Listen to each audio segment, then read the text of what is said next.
Alright, got two boxes here. One of them should be the KeyMission and the other one should be the Accessory Pack.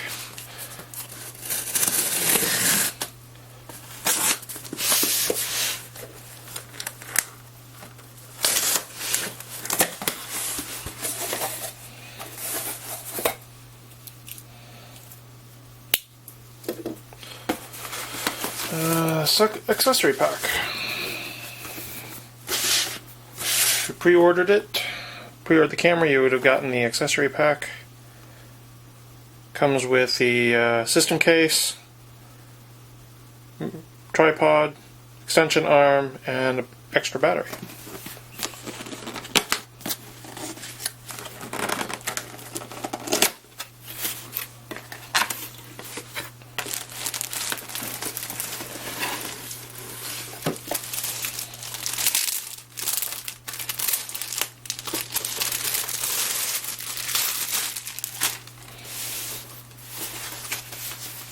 Nice soft case, no strap. I got attachment in front, but good zipper, pouch, easy start guide. Kind of interesting they put the easy start guide in the accessory pack. Lamp reference. Here's the spare battery.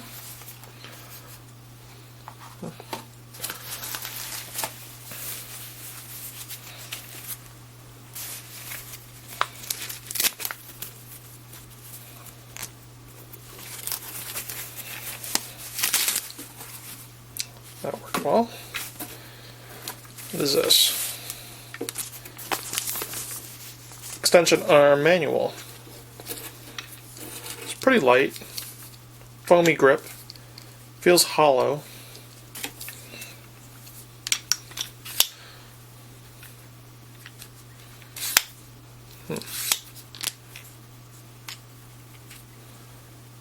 I was expecting it to be longer than this.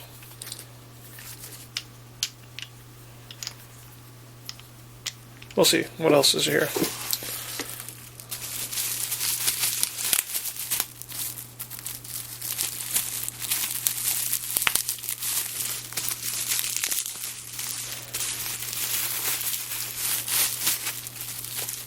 It's like tripod.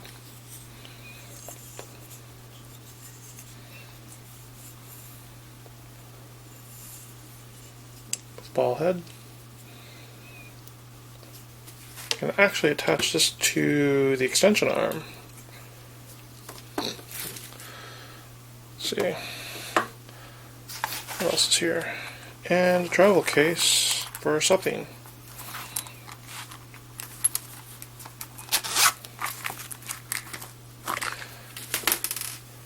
Now, I really thought this thing would be longer.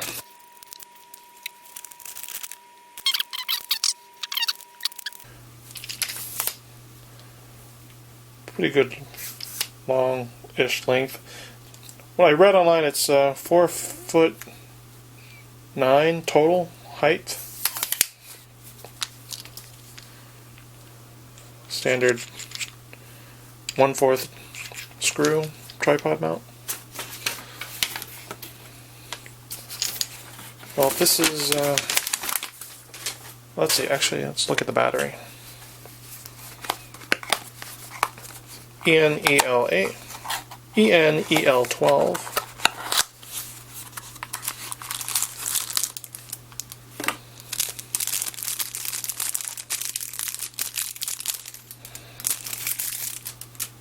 My other video, I had the battery, Vivitar battery. In fact, it'll fit in the Vivitar charger here. USB. This is a third-party charger. Grab a power cord. Charge it up. Let's open up the other box, that should be the camera.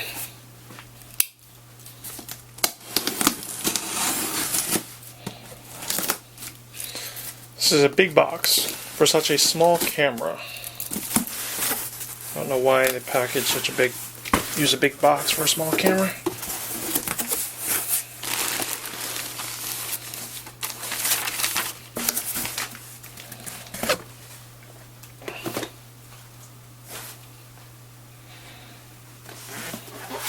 Right. KeyMission 360.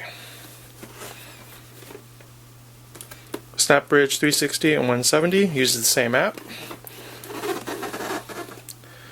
Go register. Tells you what it's all included.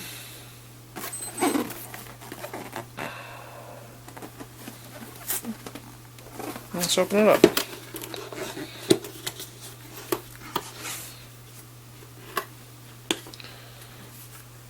Got my serial number. Warranty, KeyMission, manual,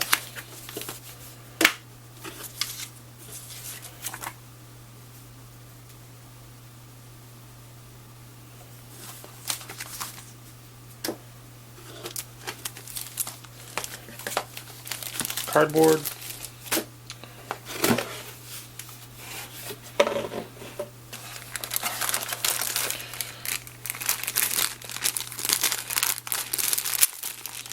like the silicone protector. They all come in black. You can purchase an orange one. I might actually do that later. Look, another battery. Your battery that comes with it, actually. So I have two. And I'll just snap this into the charger. Let those charge. Both of them turn.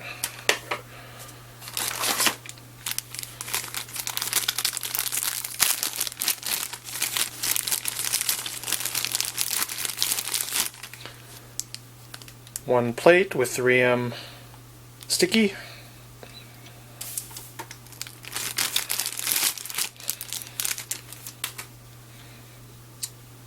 Grip or attachment to some surface sticky. Let's see here. Sorry, I'm preoccupied at the same time.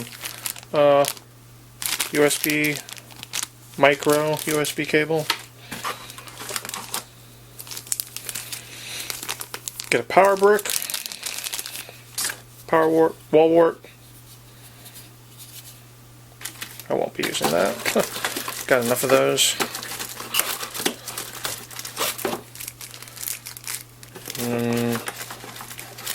It's like protective lenses, I guess. And then we have the camera.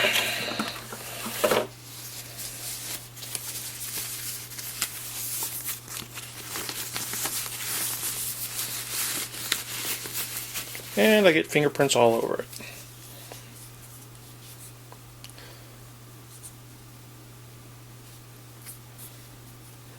On, off, there's your on-off switch. Battery indicator, camcorder's on. Waterproof housing. Battery compartment is here. Oh, there's your lock, unlock, then open. Pops right open. Let's see, better light here.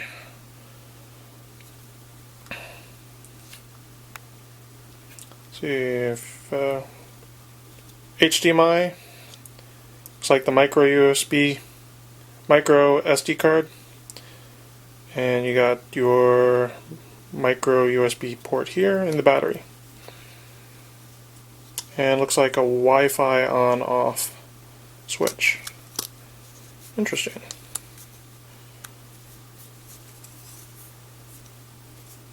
Looks like that is everything. They don't even give you a micro SD cable or a micro SD card. I already have one, and you probably want a better one, a larger capacity one. No, don't see one.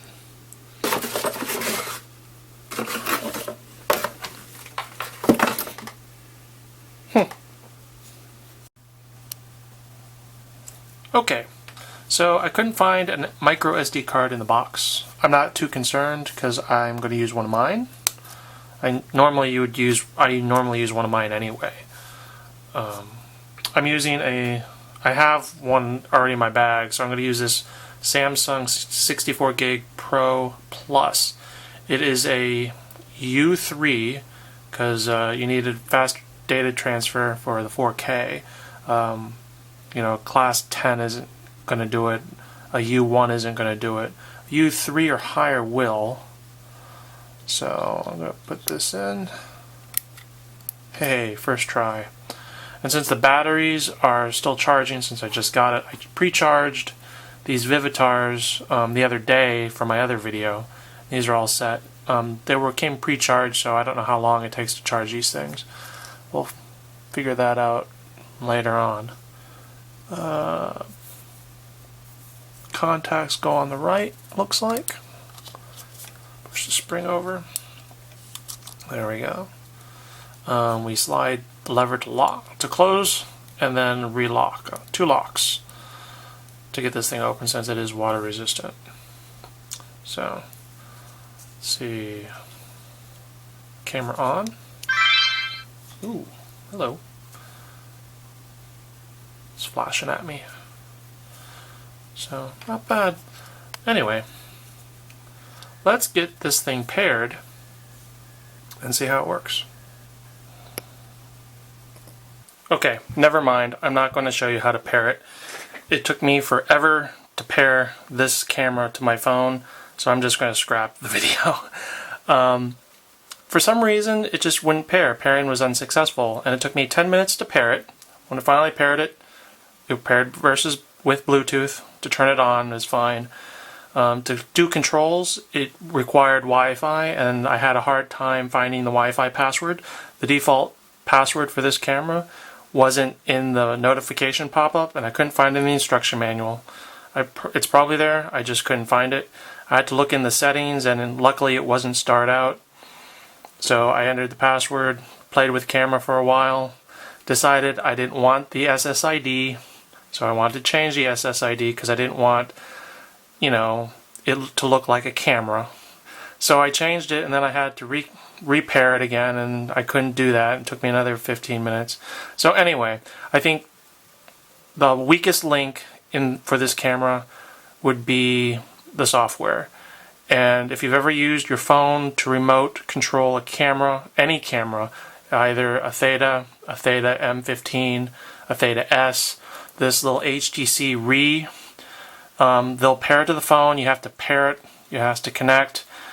If you're at home, these little cameras, including the KeyMission, they don't throw off a strong Wi-Fi signal, so your phone will always want to default back to your home Wi-Fi, and then you have to reconnect, which is a pain.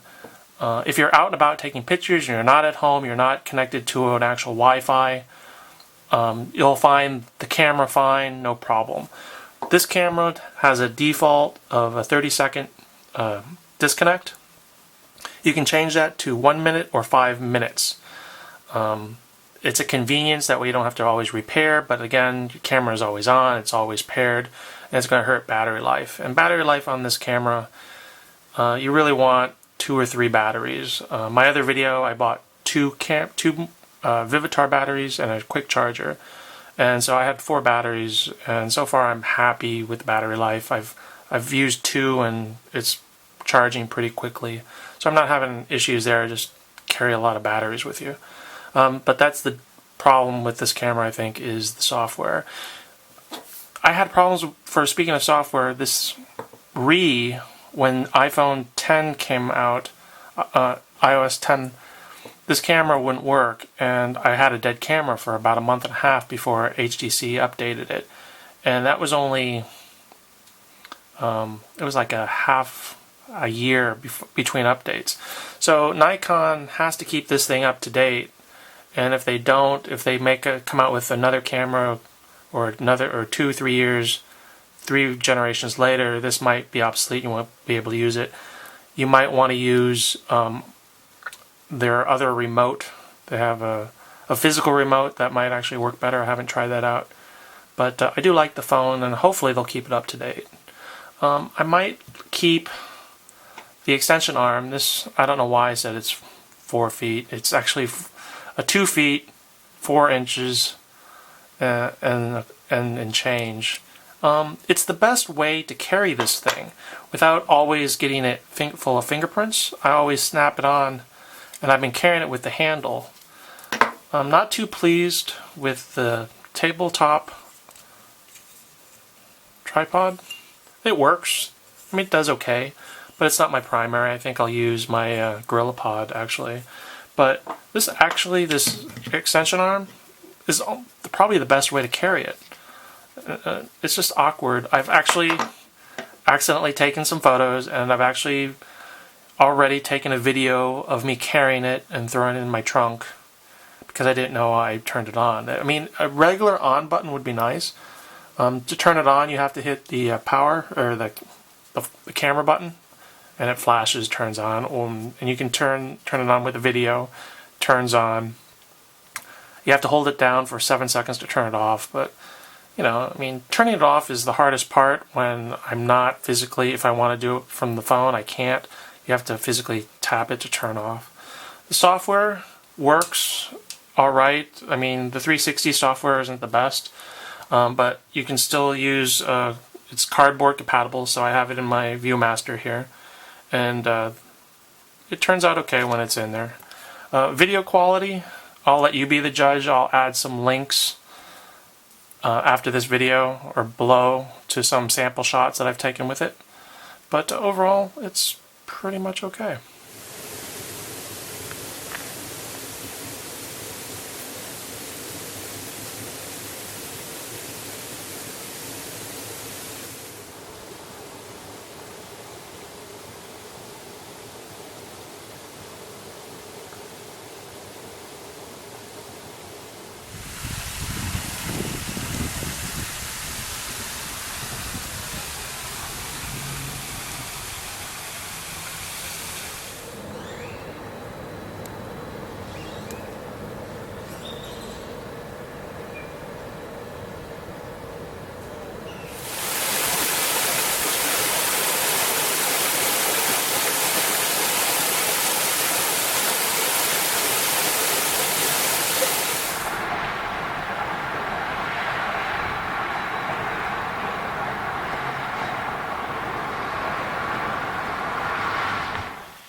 You still here?